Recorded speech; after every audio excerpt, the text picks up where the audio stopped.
Good morning, everyone. This is Commissioner Bell. Today is Tuesday, September 17th, 2024, and we'll call this meeting to order at 8 a.m. As a reminder, our call-in number is 971-254-3149, conference ID 866-914-607#. Before we get started, I'd like to remind everyone to mute your phones. You can do this by pressing star 6. Please unmute yourself when called to speak, again pressing star 6. It's very important for others to remain muted. Thank you. Well, I'm happy to call this meeting to order, and we will start with Board of Commissioners roll call. Good morning, Commissioner Scar. Good morning. And good morning, Commissioner Olson. Good morning, Commissioner Bell. Wonderful. We can jump right in with Adventist Health Tillamook and President Eric Swanson. Hey, good morning, Commissioner. Good morning. We have 9 patients in the hospital today, 9 surgery cases scheduled. Ambulance crews did 8 911 transports yesterday, 1 transfer. There's 76 patients boarding in emergency departments across Oregon. That's 33 less than yesterday. And 350 patients who are discharge delays. That's 1 more than yesterday. And hopefully, in the next couple weeks, I'll have something concrete to tell you about dialysis, but I don't have a new update for you today. And unless you've got questions for me, that's all I've got. Thank you. Well, I look forward to that conversation about dialysis. I hope that those negotiations are going well. Do we have any questions for Eric? Oh, good. Yay. Well, that's fabulous. Questions for Eric? If not, we'll let you get back to work, and thanks for joining us. Thank you. Have a good day. You too. Okay, let's jump in with the Coastal Caucus. Do we have Senator Weber with us this morning? Yes, ma'am, you do. Good morning. Good morning. Kind of a misty, moisty morning, isn't it? It looks like rain today. It is. It feels like fall. I heard someone say that in the United States, the first thing that people talk about when they meet each other is the weather. And I guess I find myself doing that too. So I guess I'm an average American. Kind of funny, but yes, we often do that, don't we? Yeah, well, there's 49 days till elections, and start looking for your voters pamphlet. It will be out in about a month, and you'll find some very interesting information in there. I want to remind you that you need to especially learn what the initiatives are. 15, 16, 17, 18, and 19 are coming forward, and they all have an impact on our state, and it behooves you to be informed as to what those ballot measures are going to be doing to our lives. So pay attention, educate yourself. It's really important. Then yesterday, I attended a utility rate-making information session because a lot of us have been, we've been really taken back by what is happening, especially with our electric providers, PGE, PacifiCorp, Idaho Power, natural gas providers, and we've been hearing all of these rumors about rate increases, and so we had a session to learn about why rate increases are occurring, and to be thankful after hearing this that we are represented by the PUD and what they provide for us, because they are not part of what the discussion was yesterday about rates. The alarming facts that were presented to us were that 43,707 shutoffs between January and July of this year, which is a huge amount of people. And a lot of it has to do with, ice storms and raising cost of power. In the same time period plus, last year, there were only 27,000 turnoffs And that means that we had 43,000 plus homes in our state that had their electricity shut off because they couldn't pay their bill. And what factors are really impacting this? Well, a lot of it is the rate increases for some of these power providers, inflation, new large loads from server farms all over the state, wildfires, infrastructure replacement, because, a lot of our infrastructure was built in the 60s and 70s. And so it's getting to the time in its age when it needs to be replaced. And then there's also an incentive to grow because we are adding additional homes to our inventory. And then, our power companies are also looking at investment capital going forward. But I think that we are very fortunate to be represented by our PUD. Northwest Natural had a 42% increase in rates over the last 28 months. We haven't had that to look forward to. The other thing that we were alerted to is that, our rate changes always come in the middle of the winter. And so that's especially hard on a lot of people because the size of the rate to continue is not really known until November. And so there's a lot of work being done in the state to protect those people. But like I said, be grateful for our PUD and what they do for us. They are the rock solid feature of electricity within our state. Last week, I was also on the Tillamook Working Lands and Waters tour. There were about 30 people who took this tour. We went to Oldenkamp's farms and learned about the robotic milking, saw the health of the cows, and how the farm is sustaining itself going forward. Beautiful animals, friendly animals too. There was one gentleman who was standing next to where the cows were eating, and there was one lady there, cow lady, that liked his jacket a lot and thought that maybe that would be something good to eat. But it was fun to watch all of that and to see how the farm is working. Then we went up in the forest to look at new installations of culverts and the work that's being done to enhance their longevity and their efficiency, and especially for fish passage, and how it's impacting our roads and giving us still the ability to maintain our roads up in the forest. And then we visited the Trask Fish Hatchery and saw firsthand how data is collected and recorded with all of the fish coming in, and saw all of the fish that are coming in and waiting, and all of the little, I don't know if they're called fingerlings or whatever, but they were small fish, and it was really interesting to be up there and see the beautiful facility that we have in our county for propagation of fish. And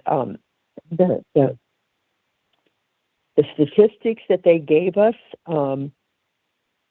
today, our hatchery up there produces 150,000 fall Chinook salmon and 400,000 spring Chinook salmon, and about 100,000 wild broodstock coho salmon for the Trask River. It was very inspiring to see what is happening right in our midst.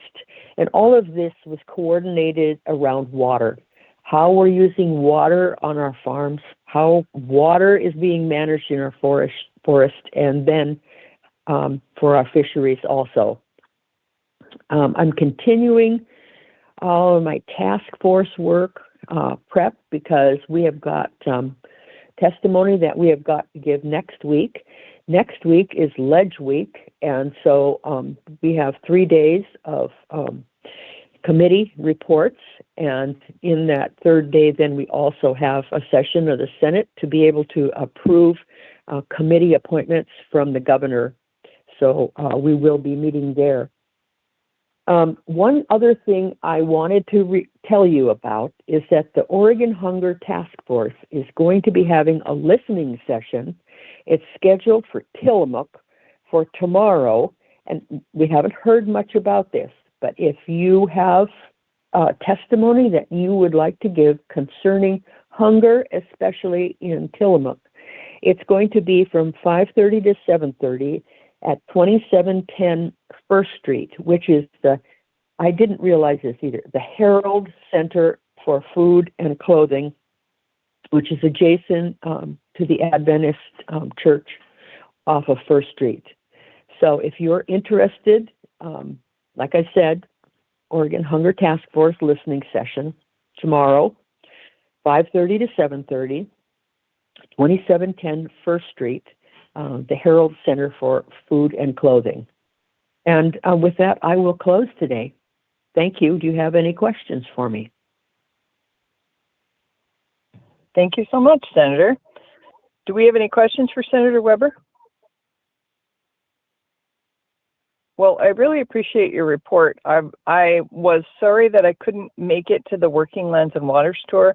I've been on that tour, I think 3 times, and every time I've learned something. So it's really, I think it's just a wonderful opportunity to educate people about the natural resources in our area, and I'm really grateful to everybody who puts it on, and I'm glad you were able to go.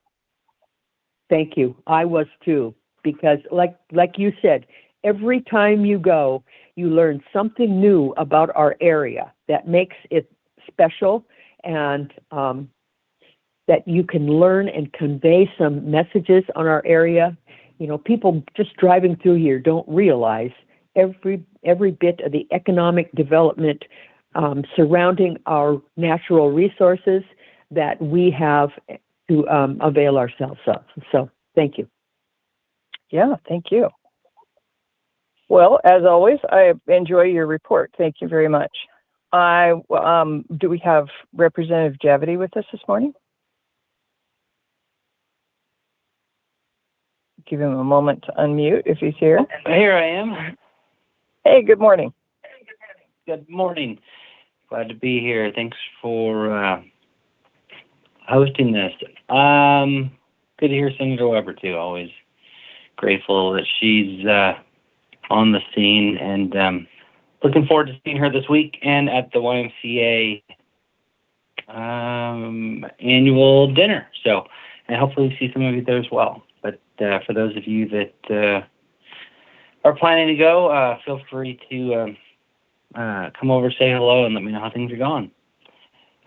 This week, I've got a very short update. We're getting ready for legislative days, as Senator Weber mentioned. So I've been putting together some concepts, the final touches on some concepts that I would like to have discussions about at the legislature in the winter, and we have until next Friday to get those proposals submitted. I reached out to the county commissioners throughout the district yesterday, as well as others, to just to gather any more input or insights that we want to make sure we have in before this deadline. That deadline is important because if we don't get those concepts in by next Friday, then we are limited to what we can introduce during the legislative session. So we give these proposals to the Legislative Council, which is a bunch of really smart lawyers, and they turn it into legal speak and bill language that we can then start working over and sharing with constituents and with local leaders to try to make sure we're all on the same page. So that's coming up. A few concepts I'm working on are the eelgrass issue in the bay between with the fishermen, the oyster harvesting, and how we're going to address some of the ongoing problem there. Also looking at ways to boost the supply of long-term rentals in and throughout Clatsop and Tillamook County.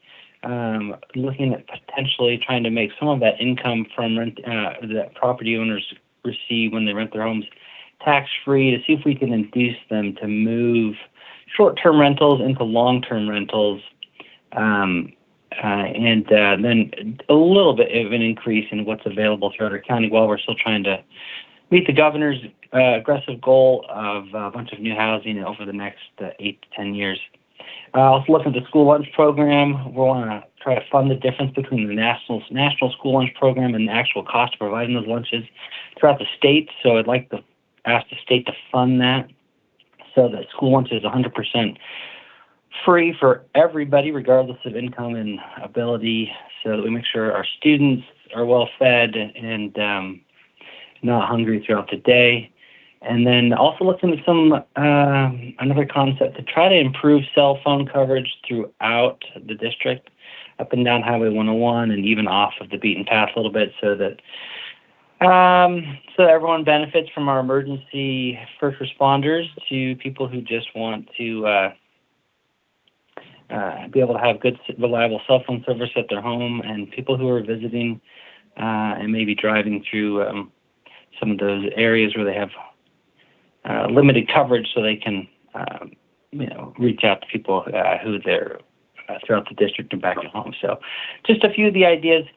And also a very important one I talked to Commissioner Scar about yesterday, and that is our transient lodging tax. Just looking to see if we can change that allocation throughout our district and specifically counties throughout the state where they receive a ton of tourism already, and but just not enough money to cover the infrastructure burden that places on our counties. So looking to do a study bill to find out what the impact would be if we did do a flip-flop, so that we can talk intelligently with the stakeholders about that, and to make sure that any type of changes we do will be sustainable and will deliver the benefit that we hope they will. Aside from that, it was an eventful couple of weeks. Last week I was able to go to up to Astoria on Friday or Saturday to the Liberty Theater. It's their theater been there 99 years, where they hold all sorts of shows. They're trying to rehabilitate it, and so it was a gathering of people who love the theater and the community, and I got to hear about their exciting plans to keep that an ongoing concern. Also went up while I was there to the Veterans VA's new clinic, which was pretty awesome place for our community for their community to have access to those healthcare services. I met with the network director while we were up there and made a pitch for how great it would be to have a facility like that in Tillamook, so that our veterans don't have to travel a couple of hours in any one direction to receive care in person. So looking forward to having those ongoing conversations, technically kind of out of my league as a state representative and more in the ballpark of our federal delegation, but I think it was good to just make that pitch while I had their ear for a minute. And this week it is a little quiet in the district. A couple of events here and there, just meeting with constituents to discuss pressing issues, but really our eyes are focused on next week's committee meetings. I remember I sit on the Housing Committee, the Healthcare Committee, and the Small Business Committee, and we're going to get some updates on things like CCOs and Oregon Health Plan.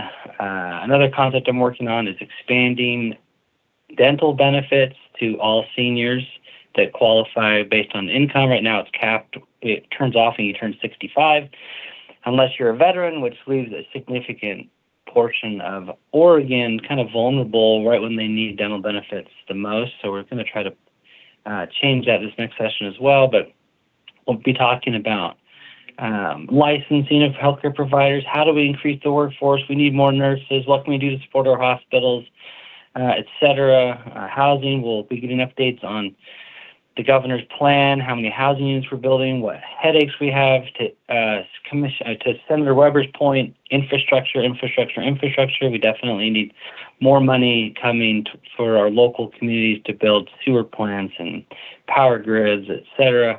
And on the Small Business Committee, again, just looking at how some of those programs we've rolled out in the last decade are doing, especially the last few years, as far as incentivizing entrepreneurship and the different programs we put in place to reward small business owners for taking risks, to create jobs, and keep our economy going. And interestingly, one little statistic I was researching this last week, because I was kind of looking at our districts throughout, and I'll kind of leave on this, but something I want to focus on in the upcoming session is Tillamook and Clatsop County performed the worst as far as GDP, so that's gross domestic product, in the last 5 years. We've actually been, as of the numbers, most recent numbers, where majority of the state's been in an expansion. Our counties have been in a bit of a recession. And so we wanted to, I really focused in on that and find out what we can do to really expand our economy out here on the coast. I know a lot of it's based on tourism, but what do we need to do to capitalize more on that? And what other ways can we shore up our economy out here on the coast? And so I think focusing as we go forward on what some of those policies are that won't hurt the coast, but will actually, benefit and improve things here on the coast for the people who work hard and for the businesses that have invested here, to make sure we have ongoing, good jobs going forward, good education for the up-and-coming generation, et cetera. So just some things on my list of concerns, and looking forward to some of the discussions we'll have next week in Salem to move those ideas forward. And that's all I've got for today. Thank you, Representative. Do we have any questions? Questions for the representative? Will you please repeat what you just said about the gross domestic product coming from Tillamook County? Did you say that it has decreased, or it's lower than our neighboring counties? Yeah, when I kind of stumbled into it on accident. I was looking for some different information, and the Bureau of Economic Analysis at the federal level looks at every county throughout the country and then by state, and it looks to see what its GDP has been since, over time. And their most recent, they only release numbers every December. And so the last release was December of 23, which looked back at the years 2017 to 2022. And you looked at those numbers throughout Oregon, you could see the effect of, there was an expansion, then we had COVID and everything kind of went down. And then in the immediate aftermath of COVID, when things started to climb back up, you could see all the counties performing well, except for the Tillamook County, Clatsop County, and a couple of others on the coast. Tillamook was ranked number 36, and I think Clatsop was ranked, I believe it was 25. And so Curry County was also up there with low there with us on the list. So yes, the expansion as far as being positive versus negative was actually negative in 2022. Now, obviously that's lagging about a year and a half, but the most recent economic as it then showed us lagging the state, and we'll have better numbers here in a couple of months for how we did in 2023. Unfortunately, we don't have any really good current numbers to look at gross domestic product in the counties, but kind of looking at that and wondering, why did we lag? What factors were, headwinds for Tillamook and Clatsop County, so that in the next recession, when we have one, we weather it better than we did the last one, and we, at least get us on par with the rest of the states, so we're not the laggard in the group. That is very interesting. I've never heard that before. I appreciate you bringing it up. And it's surprising because of the Tillamook County Creamery Association brand, because in those years, Tillamook products have expanded, have moved around, certainly around this country, and so I guess I'm confused by those numbers. Well, I thought the same thing, Commissioner. I wondered if the income is being counted in Tillamook, or if it's being counted maybe in a different county. But I haven't been able to get down into the details, the granularity of it that much. But those are good questions, and I have the same thoughts. Well, let us know when you learn more. That is very interesting. You bet. And I was interested also in what you were saying about housing and considering an incentive for people to change short-term rentals to long-term rentals. I appreciate your work on that, and I think it would make a big difference. Sorry, say that last part again. I think it would make a big difference in terms of our housing crisis if some of the what are currently short-term rentals were converted to long-term rentals. Yeah, I'm hoping so, and I don't know what the I want to be careful of the broader impact that we don't disincentivize short-term rentals entirely, because we need places for people to stay when they come to visit for the weekend and take advantage of some of the benefits we offer here in both those counties. But if we can move some of the supply of rental housing over to create, some spots for people who want to move here and work here, et cetera, temporarily, and maybe we sunset it after, for the next 10 years, it's a program, and then we reevaluate it and see, what the status of housing is in the district.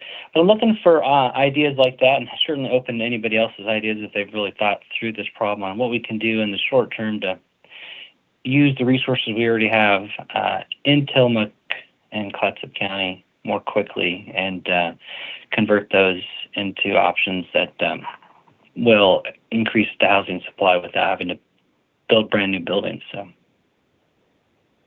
Okay, thank you very much. You're welcome. Thank you for joining us. Any questions for Representative Jagady?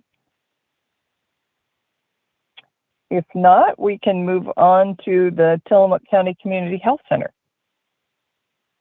And good morning, Commissioner. It's Ed with the Health Department. Good morning, Ed. Good morning, Tillamook County. Well, September's halfway through, but September is Emergency Preparedness Month. We highly encourage everyone to prepare yourself and your family for natural disasters like wildfires, floods, droughts, heat waves, freezes, or earthquakes. Preparing for emergencies and disasters can help keep you, your family, and our community safe. Take a few moments this month to create an emergency plan with your household. It might be helpful to think about things like, how will I receive emergency alerts and warnings? What is my shelter plan? What's my evacuation route? What is my family household communication plan? Do I have an emergency preparedness kit? And if so, do I need to update it? So for more information on emergency preparedness, including how to build a kit and access to a quick and easy family emergency plan fillable form, please visit ready.gov. September is also the month of healthy aging. Healthy living is healthy aging. Creating and using healthy aging practices builds resiliency and creates more opportunities to thrive as we age. This month, we will be sharing information on our Facebook page about these 3 key messages. Healthy aging begins early in life. Improving older adult health and well-being impacts all people in society. And health disparities that are experienced earlier in life are often made worse later in life. Our healthcare providers are trained to provide comprehensive primary care and can help provide healthy again guidance for people of all ages. Never too late or too early to make changes in your life. Small changes do add up. We are still offering our wellness exam incentive, so have a wellness exam with one of our healthcare providers now until the end of the year, and you may receive a gift card in the mail after your visit. Please schedule by calling 503-842-3900. That's our Health Department update. Thank you so much, Ed. And while you're on, I just want to take a moment to thank you for helping to organize the Emergency Preparedness Summit that we all enjoyed last Friday. It was hosted by Tillamook County Health and Human Services and OSU Extension Service, and it was just outstanding. Do you want to talk about that for a minute? Yeah, sure. We can talk about that. The Emergency Preparedness Summit was a gathering of community-based organizations and volunteer groups and businesses and organizations within Tillamook County to come together to talk about emergency preparedness. In that, we were able to receive a presentation from the Deputy Director of the Office of Oregon Emergency Management about ways that we as a county could be able to work together to respond, prepare for, and recover from any disasters that are to occur. And one of the big key components of that Emergency Preparedness Summit was to bring together these organizations and individuals so that they can be able to network and coordinate. And that way they would be able to know each other, know what resources are available, and how to be more involved in the preparedness movement for disasters. So we thank everybody that attended and all the organizations. It was a really great opportunity to get to know everybody's capabilities, where they're located, and how to be involved. And we hope to have a lot more enthusiasm for emergency preparedness moving on in the county to really build our resilience. Thank you so much, Ed, and thanks for all your work in organizing and facilitating that event. I just thought it was outstanding. Thank you so much. So let's move on to Nehalem Bay Health Center. Yes, good morning, everyone. Good morning, Gail. Yes, thank you. And first of all, I'd like to thank Representatives Javadi and Weber for all of their work on behalf of the county. It's very much appreciated, and I learned so much when I listen, and I'm very happy to support your work. And yes, I would also like to commend everyone who worked so diligently to prepare for the Tillamook County Emergency Summit on Friday. I was also there, and it was a very well attended event and very helpful and informational. I look forward to additional events in the future. So 3 things from me this morning. First of all, we're pleased to report that we had a very successful operational site visit last month with the U.S. Health and Resources Services Administration, which those of us may know as HRSA.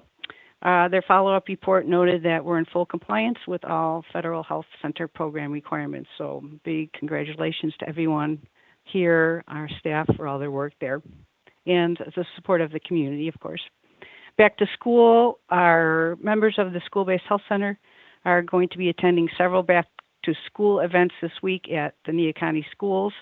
As you know, we are the medical sponsor of the Student Health and Wellness Center at the high school, and we collaborate regularly with the school district staff to help support activities there. And finally, our facility update work is still progressing on the new Nehalem Bay Health Center and Pharmacy in Wheeler. The ground preparation continues.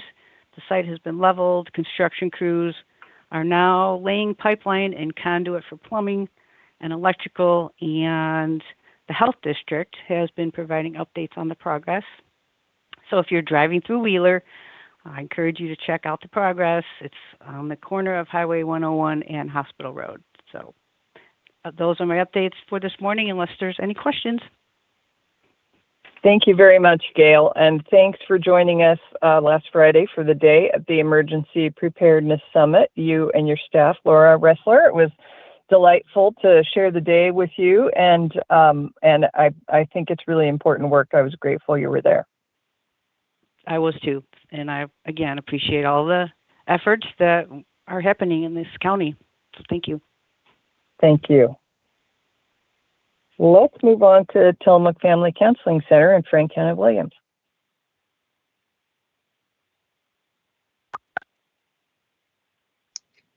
Commissioner Frank let us know he was unavailable today. All right, great, thank you. Then Emergency Management.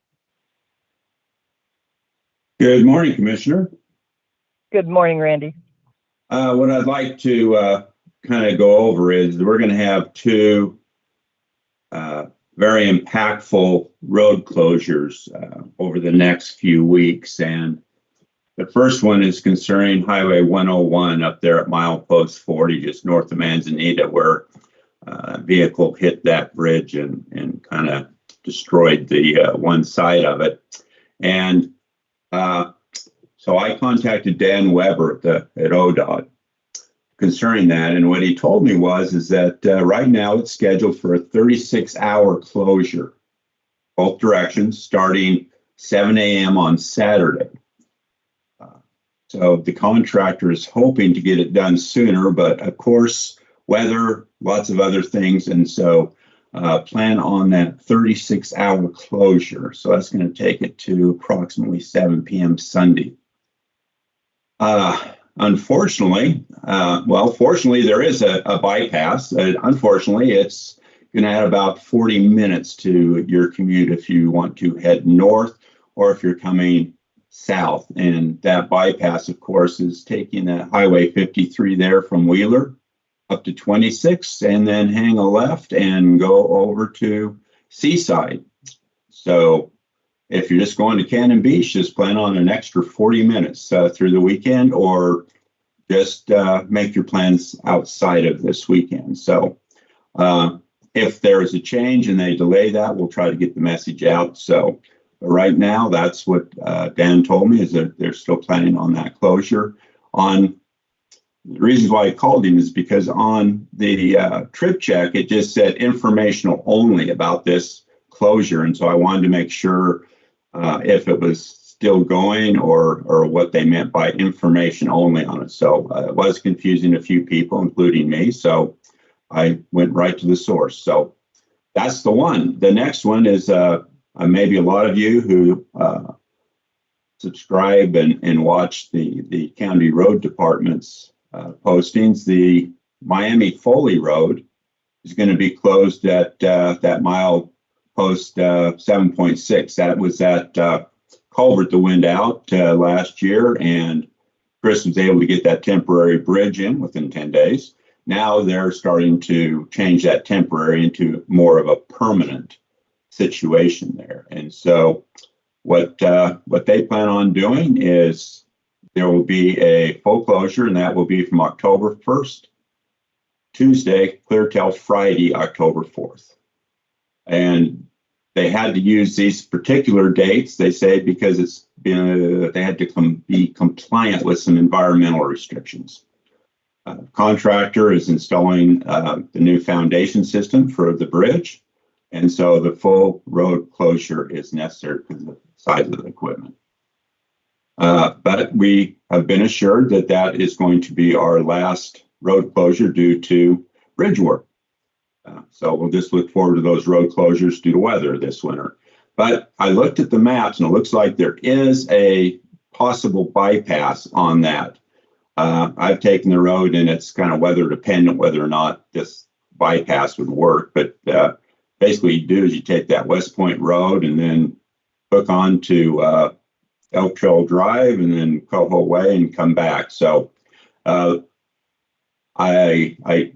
probably a good bypass, but I would definitely not rely on that being open if there's some major storming going on. So anyway, that's what I have, is those two main closures that we'll be facing here in the next few weeks. And that's all I have, Commissioner. Thank you, Randy. So you just told us the Miami Foley closure is October 1st to October 4th. And for the Highway 101 closure at Nick Carney Bridge, did you say that's Friday to Sunday? What dates again? Yes, that's starting this Friday at 7 a.m. It's starting this Saturday at 7 a.m. and will be closed for the next 36-hour period, which takes it to 7 p.m. Sunday. Okay. Well, that is good to know.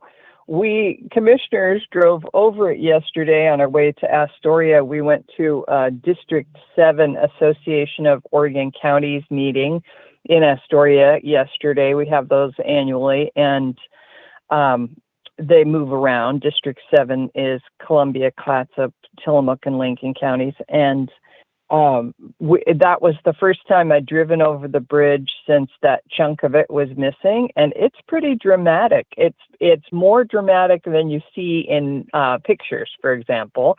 I thought, wow, holy cow, when are they going to fix that? So I'm glad to know. Thanks for letting us know.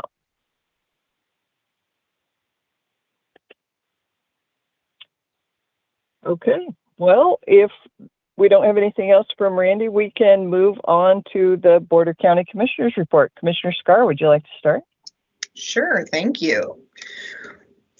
Well, let's see. I was looking back at my calendar, as I tend to do, to figure out what I haven't talked about recently. So I will touch on the Tillamook Working Lands and Waters tour. I appreciate the senator's participation and her descriptions of the tour. It was really great, as it always is, to get out onto a working farm and then into the forest. I had to take off before the end of the tour to be in Salem for the Council of Forest Trust Land Counties meeting. We've been talking a lot about this lately in terms of this is what was deemed the small table group. In conversation with the governor's office, there was a decision that had been requested from the governor's office as to whether or not we were willing to move forward with any of the options on the table. We had a lot of spirited conversation and have agreed that we want to return to the table with the governor's office to continue talking, that we are open to looking at the funding formula that decides who gets what in the county, but that we are also very clear in Tillamook County that we are not going to take more money for the county if it means taking it away from schools without a replacement fund for the schools. Where, we know we have to be willing to stay in the conversation with the governor's office, but again, have stated strongly what our needs are in the county for us to be able to support any kind of a change to the formula. So that is the marching orders that have been given to our lobbyist negotiators, and we hope to be back at the table with the governor's office soon to see if there is a path forward in this legislative session. So stay tuned for that one. Over the weekend, I attended the Seafood and Spirits Fest in Garibaldi. Great event. It was, I think, its second year, and you can tell that more people are learning about it. And it's a wonderful opportunity on the shoulder seasons to look at other ways to bring people to the coast. So I appreciate Garibaldi's efforts on this and look forward to this particular tourism event continuing to grow. Commissioner Bell referenced the AOC District 7 meeting that we attended yesterday. Great meeting. We had a presentation from our county road program reports. They talked about what's coming up in the legislative session, and this is really an important piece. I've touched on it briefly before, but we all know that ODOT has been putting out a lot of information related to their budget and to the needs that they have for maintenance that are simply not being met because the revenues are not there. What we are looking at as counties is exactly the same issue. We've just been struggling with it for much longer than they have. We have learned how to really work smarter, not harder, and do more with less, but we've hit the end of what's possible at that process. And it's really important that as ODOT is doing their work to expand their budget, that county roads and city roads are considered at the same time in the same way. I have said this before and I'll say it again, that people don't pay attention to which kind of road they're driving on. We don't know. We don't know if it's a state road, a county road, or a city road quite often. And I know that because I get emails about roads that are not county roads because people think they are and that we should fix them. So it's a system of transportation. And the counties, in preparation for the legislative session, have worked together as the 36 counties to do a full report as to our challenges and our needs. And that report will be presented at Legislative Days on September 25th in Salem. Once that presentation has been done, we will bring more of that information back to the community as well, because we think it's important that not only do our legislators who are in control of the funding understand our needs, but that you as a community understand the situation that underlies what we often are concerned about with our roads and why we are not able to bring them up to a better standard than what you see today. So this report will provide some really good information for everyone, and we'll bring that back. So that was a highlight for me yesterday of that meeting, the opportunity to really begin to dig into that problem and potential solutions for that problem. Also at the meeting yesterday, we had the opportunity to have conversations on what we consider district hot topics, which was it was a great opportunity to sit with our partner counties and talk about what are the greatest challenges that we have. And we talked about state forest lands, we talked about lack of electricity for industry growth, we talked about the FEMA buyout, broadband, water, housing, just really covered a gamut of topics. And it was interesting because really we all share many of the same challenges, and that's not true across other districts in the state from what I'm told. So we are fairly homogenous in our district with our challenges, which is fabulous because we can learn from each other and how we address them, and we also can have a shared voice going forward as we work on these topics both at the Association of Oregon Counties and also with our legislative body. So a great opportunity always to get together with our partners in the region. And then just one thing coming up, just a heads up for everyone, that 3 commissioners will be on a forest tour with Kate Skinner tomorrow afternoon. We've been working to pull this together for quite some time, so it's an opportunity for us to actually get out on the Tillamook State Forest. It has been noticed as a public meeting. There is information related to that if there are those who wish to participate, we will be in a ODF vehicle, but anyone would be required to bring their own vehicle if they wanted to participate on their own. So it should be, again, a great conversation, a great opportunity. ODF is a good partner in Tillamook County as we look at how our forests are managed. We look at how fires are fought. Our local ODF staff are fantastic, and I look forward to spending that afternoon with District Forester Skinner tomorrow. And with that, I will turn it back to you, Commissioner Bell. Thank you, Commissioner Scar. How about Commissioner Olson? Thank you, and good morning, everyone. Yes, I will report on a few things this morning. I'll start with a news release that hit the media over the weekend, which means it was not always read by everyone, but apparently when some voters were being registered, or I should say people were applying for driver's licenses and perhaps other matters at our DMV over past months and maybe even over a year. It turns out that about 300 plus were also registered to vote. And those 300 plus were not citizens of the United States. And that's the point at which DMV, where they are to verify legal status of being a citizen in the United States before they turn them into the registration process.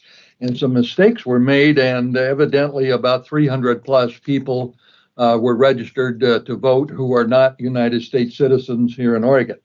And so after a quick investigation, actually from what I understand, a pretty thorough investigation, these 300, it turns out only fewer than a dozen actually voted, and none in Tillamook County. There were none who were registered to vote who were not citizens here in Tillamook County, according to our county clerk and the best knowledge from the Secretary of State's office. So it was a mistake, a pretty serious mistake. It's been corrected. I understand that DMV has added another layer of checking as they go through the process to register these folks or get them driver's licenses. So you probably, or you may have read about that in the media, but it did not affect Tillamook County, and how it affected Oregon was rather minimal, but nonetheless, it was an error. It's been corrected, and I guess my comment on that would be human beings make mistakes. Fortunately, this one was caught, and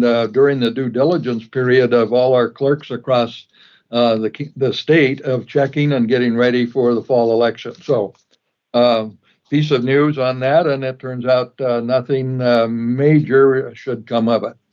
Second item I'd talk about is the radio bond that we have before the voters. Tillamook County has authorized a $24.4 million bond to replace the radio system clear across the county, including the police, the sheriff's office, all the fire districts, the ambulance system, and Tillamook PUD, as well as some of our public works.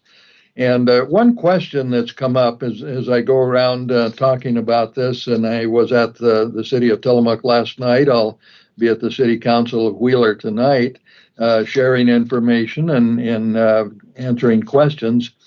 One of the questions that's come up is, well, what about this satellite radio? And there's a system called Starlink, which actually is a fairly effective system of communications, principally for receiving the internet if you're in a place where there is no hard wire or fiber to your home or business.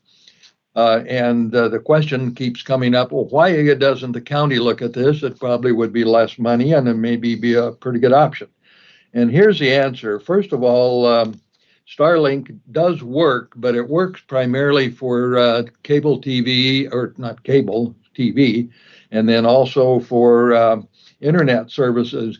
But the restriction is it's basically limited to a clear line of sight, meaning if your property is in the clear and you can see up into the sky without any obstructions, meaning trees mostly, it might work for you. In Tillamook County, we have quite a few trees. And so that is not a very good option. I know it's been tried elsewhere in America and some other countries with some success. Starlink is a privately owned company. It happens to be a subsidiary of another company owned by Elon Musk, who also is the owner, inventor, and marketer of Tesla automobiles. The difference, technically, without getting too technical, is satellite, the normal satellite we get for like Dish and DirecTV and some of those are in what's known as a geosynchronous orbit, meaning they're about 22,000 miles out and they just follow the rotation of the Earth, and it's a single satellite. The Musk program is a series of satellites that orbit the Earth at a much, much lower altitude, which means the signal goes faster, but it also means you're hopping from one satellite to another. And without getting too technical, that's really not the best way to run an emergency communication systems. And the experts and engineers will tell you that the reliability would be something less than optimum, and it's certainly not what is being done elsewhere. And I think in Tillamook County, for our part, we are not interested in reinventing the wheel. We want proven technology that's used across America, and that's exactly what is being specified for our radio system. So if you hear something about Starlink and why isn't the county doing it, you certainly could contact me, and I'd be happy to talk about it more. But technically, it's not a very good solution for public safety radio. So I'll go on to another topic or two here. Our budget roundtable, we've talked about that in the past. We're continuing to analyze our options. We've set aside some that are would take some period of time and certain actions, including the legislature, and also perhaps a vote of the people. They're still on the table, but not quite as promising in the short term. We're looking more at options that can be happened and put in place rather quickly over the next 2 years. And so that's where we are in that process. We've got several more meetings to begin to work through that, but it's beginning to come together, and I think it does look like it's all manageable, and we will get where we need to be. A couple of other items. I'll mention a candidate forum coming up in South County, which we've done for quite a number of years. This is sponsored by the Pacific City Nestucca Valley Chamber of Commerce, and it's on October 1. That's a Tuesday, and it will be at 12 noon at the Kiowanda Community Center. We'll have candidates there for our legislative House district, also the sheriff and the county clerk, which are unopposed, but nonetheless, they'll be speaking with voters as well. And then we have two candidates for Tillamook PUD. Maybe of more interest to some is we'll be discussing some of the ballot measures that will be before voters this November, including the one I mentioned about the radio bond. We'll have some information out on that. And there are several state measures, some of which probably make some sense and maybe deserve a vote, a yes vote, and others you can judge for yourselves. The one that's most talked about, I think, is the one that would provide free money from the government, so to speak, and they would do that by way of taxation of businesses at a certain level on gross receipts, and then pass that money back to everybody in the state of Oregon. And you can decide for yourself if that's good public policy, but we'll talk about those things. So you might want to mark your calendar for Tuesday, October 1, and come on down to the Kiowanda Community Center in Pacific City. So I think with that, that's enough information for today, and thank you very much, Commissioner. I'll kick it back to you. Thank you, Commissioner. Hey, I was wondering if the candidates forum on Tuesday, October 1st in Pacific City will be live streamed, or if there will be a remote option to attend. The answer is I'm not sure. Although we do have that capability now, and we've done it in other events in that forum, and there's a little bit of equipment needed to make it easier, but it can be done. So I'm going to say yes. I think we intend to do that, and that would be helpful because people can tune in, and I'll see if we can get some links up where people can see it and click on it and come to the meeting. Because as we've always said there in our chamber down there, is we guarantee you will know more at 1 o'clock than you did at 12 noon. And I'll extend that guarantee to this forum. Wonderful. Well, thank you. I will be at a meeting with Tillamook Bay Community College that day, but I'm sorry to not be able to go to the forum. So I was hoping that I could just turn it on and watch it over the noon hour. I hope that works out. And thanks to you so. And to... We might also set it up to record so that people could tune in later and maybe have a link somewhere so people can go back at their leisure. That's great. Yeah, thanks. And thanks to you and to the chamber and everybody who works really hard to put those forums on. It's important. You're welcome.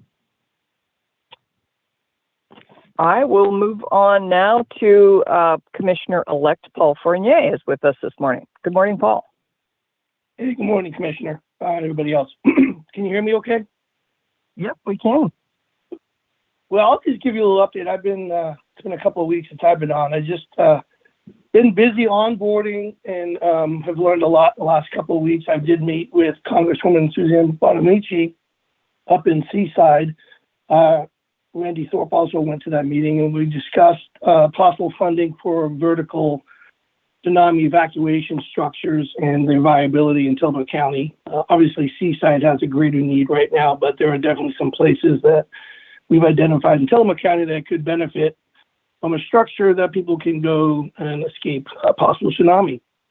I also attended the Northwest Rural Investment Strategy Summit in Washington. It was put on by the USDA, which is a really fascinating summit where they discussed improving your odds of getting federal grants. There were funders there was federal agencies there, philanthropists that have a lot of money. And it was a very eye-opening summit, and I learned quite a bit that I hope to bring back to our BOCC in January. I attended the Travel Oregon Residents Sentiment Meeting up at the North Coast Recreation District, which was also very interesting, and they did a very radical, in-depth survey statewide. North Coast had the best input, or the most input in responses for this resident sentiment towards tourism. So I think it'd be great for them to put that presentation on in front of the Board of Commissioners. It might be eye-opening, but it was very fascinating, gave me a lot of ideas. Also been attending the budget committees and working in the working groups, like Doug, Commissioner Olson has spoke about. Very optimistic. It looks like this year we've got some things figured out that the projected shortage this year is going to be handled and taken care of. I also am very optimistic that with all the ideas that came up through this process will find their way into a financial strategic plan. And as long as we keep moving forward, I think we're going to find our way out of any of these projected shortfalls. So I'm very optimistic. I tend to be optimistic when people are working hard and finding solutions together. And that's it. That's all I got for now. Thank you. Thanks for being with us on this call, and thanks for all the work that you're doing to get up to speed before you're sworn in January. It's a pleasure to be working with you and have you in our meetings. I appreciate being welcome. Thank you. You're welcome. Well, I'll just mention a few things. As Ed Colson said early in the call, September is Emergency Preparedness Month, and there's a lot of interesting things going on in that arena. As we talked about earlier, we had an Emergency Preparedness Summit last week on Friday that was just outstanding. The room was full. It was in the community room at TBCC. I don't know how many people were there, but a lot. It might have been I don't know, 60 people. And so it was great. And it really, it was outstanding on multiple levels. At one of which is that it sort of felt like a reunion to me in that we had started that work and gotten a really good solid start on it before COVID.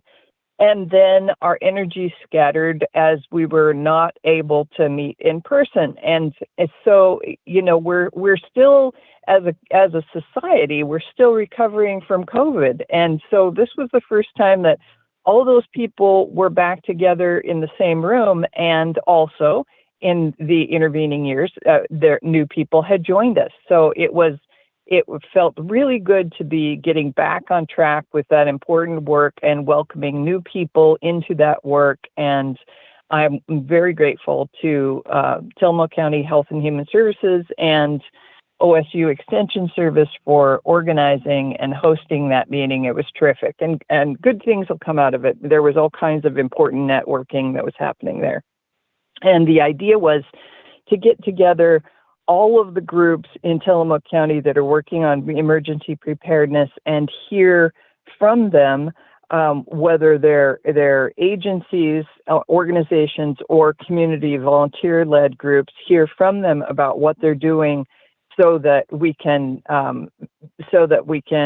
tap each other for resources and lend a hand to one another, so that we can start building bridges between all those groups rather than having people work in isolation. So it was very good. And the day before, on Thursday, we had our Emergency Management Citizen Advisory Committee in Nehalem. The Emergency Volunteer Corps of Nehalem Bay hosted us at the Nehalem Bay Fire District at the fire hall. And so the whole emergency management citizen advisory group got to learn about the work that the Emergency Volunteer Corps of Nehalem Bay has done and is doing. And they put together just a fantastic presentation outlining all of their org chart and everything they've accomplished since they got started in 2007 and what their organization looks like now. And so it was phenomenal. And I know we've said this before, but I don't think we can say it too much. We're so very fortunate to have that group working in Tillamook County, not only for the services that they are providing and will provide, but also for emergency specifically, for disasters, but also for the wealth of knowledge and the structure that they've stood up, that other groups can use that knowledge and information to see what's coming for them. Because we have some groups that are just nascent, like Garibaldi just barely started a group a couple months ago, and so they can look at this big organized structure and say, well, here are the steps, and over what's our 2-year plan, and what's our 5-year plan, and how can we grow as a community. So it is so very valuable. There's just great work being done here, and I'm very proud and grateful. And I also, last week on Tuesday, I got to go to the Bay City City Council meeting, which was a pleasure, and talk to them about the possibility of raising transient lodging tax in Tillamook County. And we had a great discussion. They had good questions, a couple things I'm researching, and I enjoyed it. So I was pleased to be invited to do that. I have meetings scheduled for the cities of Manzanita and Tillamook upcoming. I've already met with Nehalem. So there are a couple more cities for me to visit to talk about that topic, and I'm happy to do it. And it really is a pleasure to interact with city councils, which county commissioners don't automatically get to do as part of our job because cities are independent governments. So it's a pleasure to be there.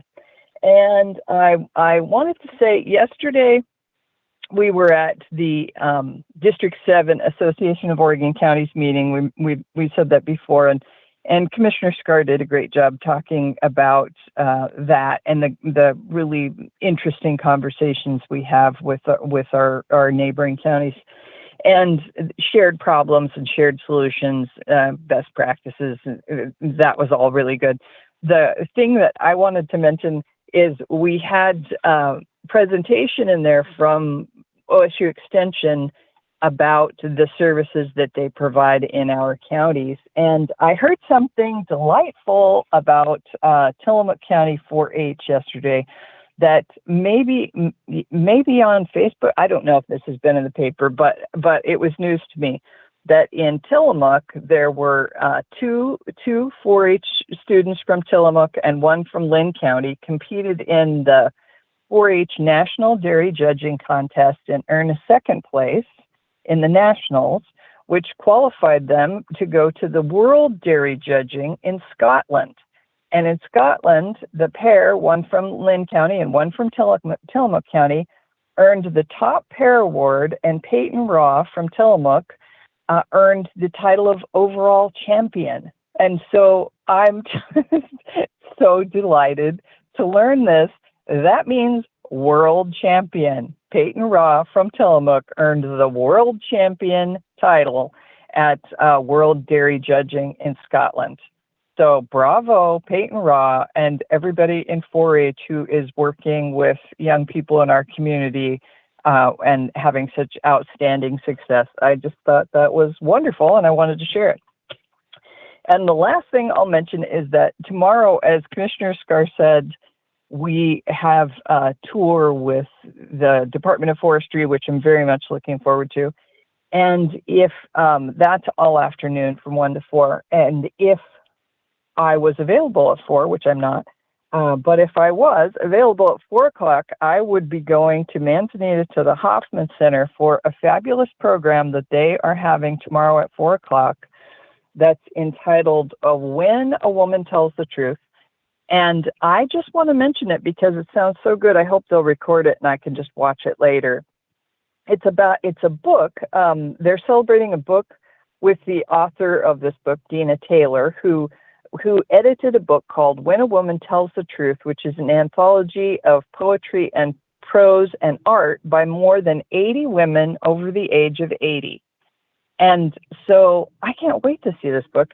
And in this event tomorrow, they're gonna have 8 local women over the age of 80, many of whom we would recognize their names: Liz Cole, Julianne Johnson, Linda Kozlowski, Leela Salmon, and a few others. They're going to read from that book. They're going to read their favorite pieces from that book.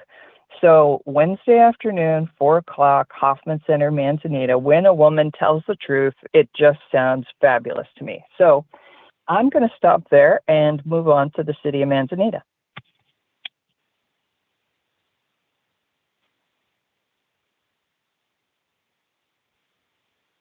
Do we have anyone on from Manzanita? Mayor Stock? Hey. Commissioner Bell, can you hear me? Oh, hi, Linda. Yes. Oh, great. Well, first of all, I want to thank you. It's always a pleasure to listen to the commissioners and to our representatives and senator. I appreciate your talking about Emergency Preparedness Month. This is a really critical month, and being prepared is really, really important. And the exciting news is that because of the work that's been done in Tillamook County, it really is, there is really strong participation throughout the county.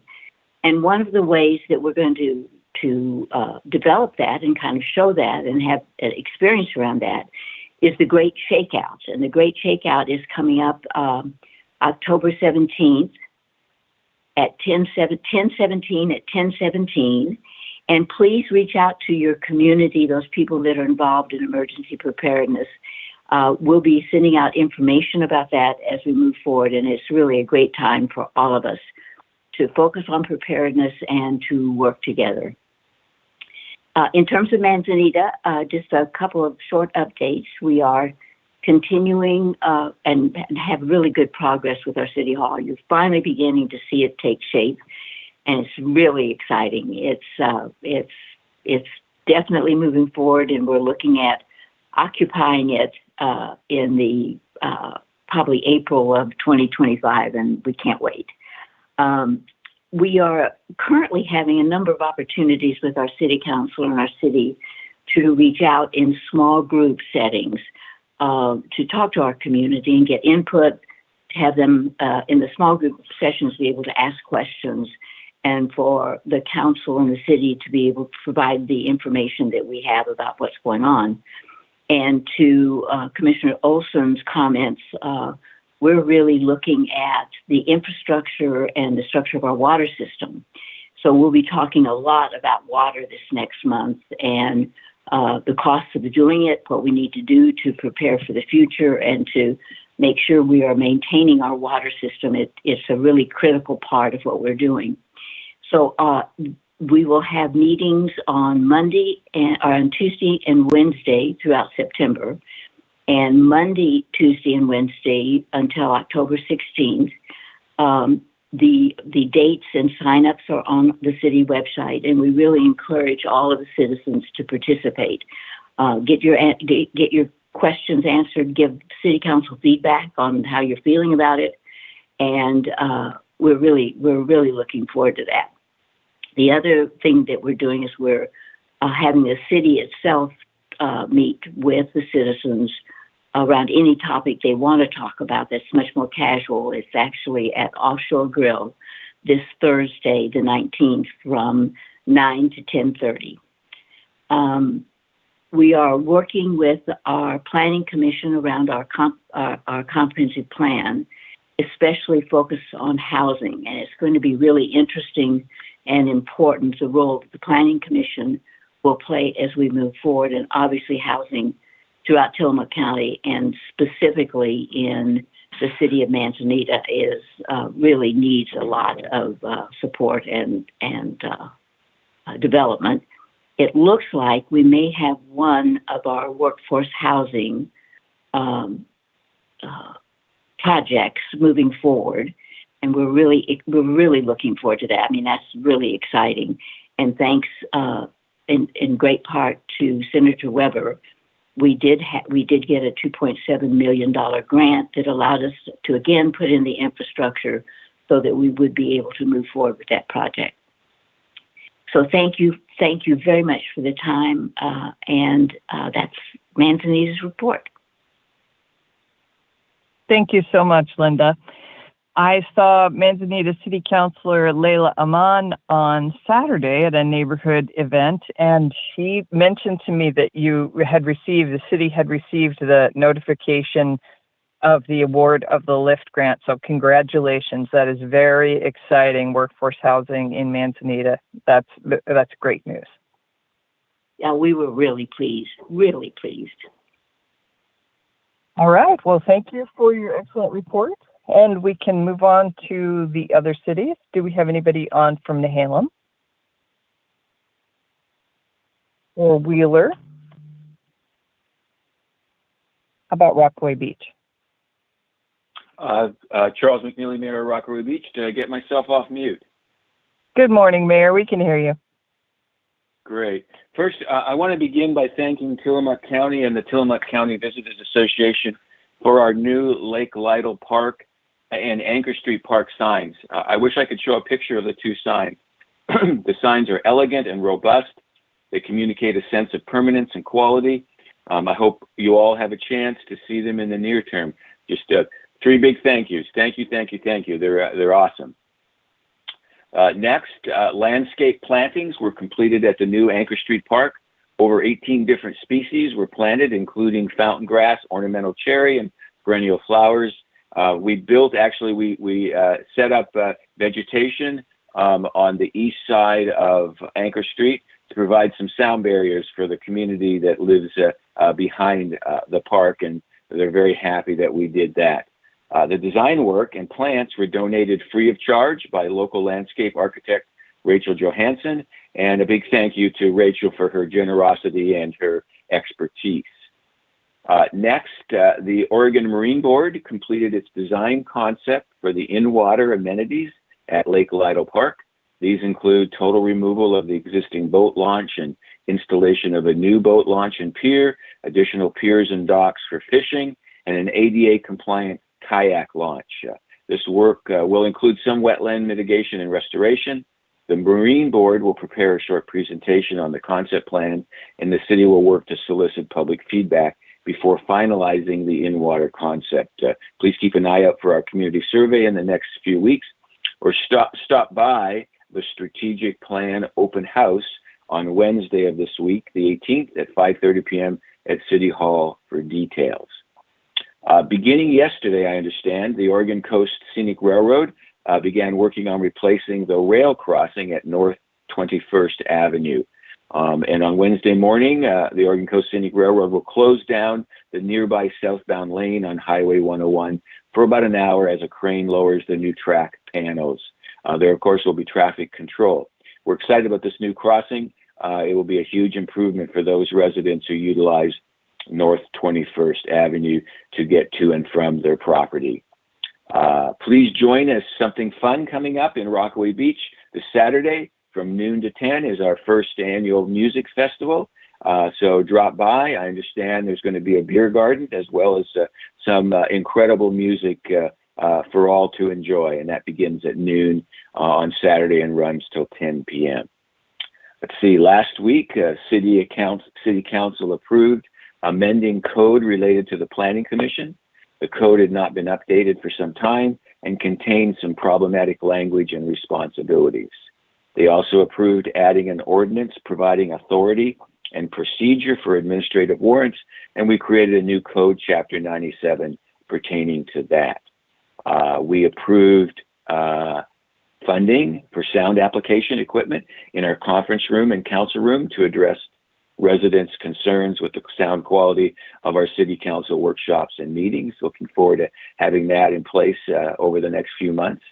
The council approved a scope of review for a land use appeal 24-1 on the Nadana Wave Planned Unit Development Phase 2 project. And then the last item, the council approved pursuing attorney fees against relators in case number 24CV37762. And then lastly, we do have a planning commission meeting Thursday starting at 5. And at that meeting, Cascadia Partners is going to do a presentation on zoning code and comprehensive plan updates needed to be made in response to Senate Bill 406, which many of us on here know has to do with middle housing, duplexes, triplexes, other types of housing to increase density and potentially increase more opportunities for people to get into a house. And then I guess lastly, I'll just say thank you very much for these calls. I do really appreciate this opportunity. And I can tell you, because residents tell me this, Rockaway Beach residents do listen to this Tillamook update call. With that, back to you, Commissioner.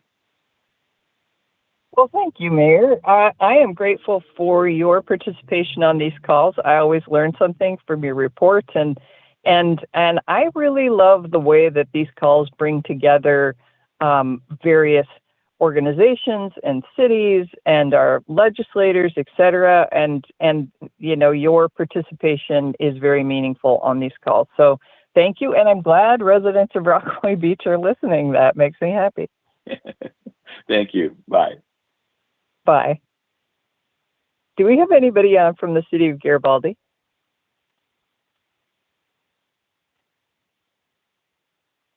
How about Bay City?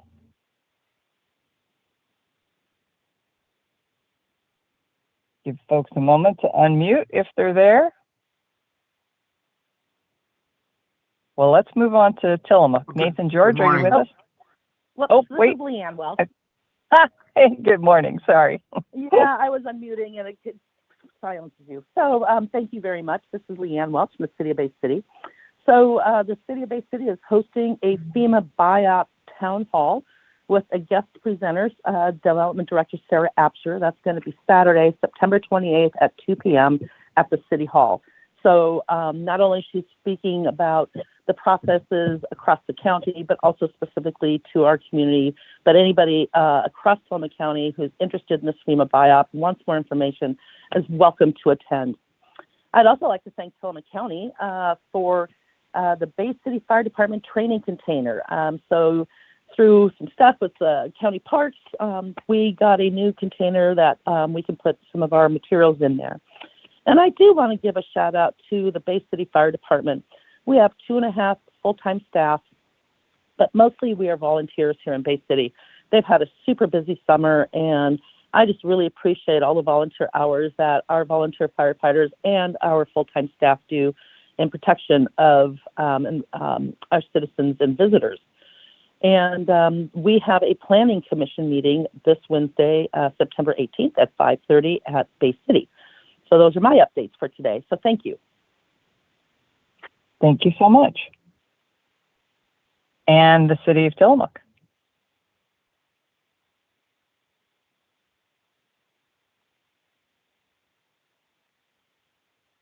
Nathan George, are you with us?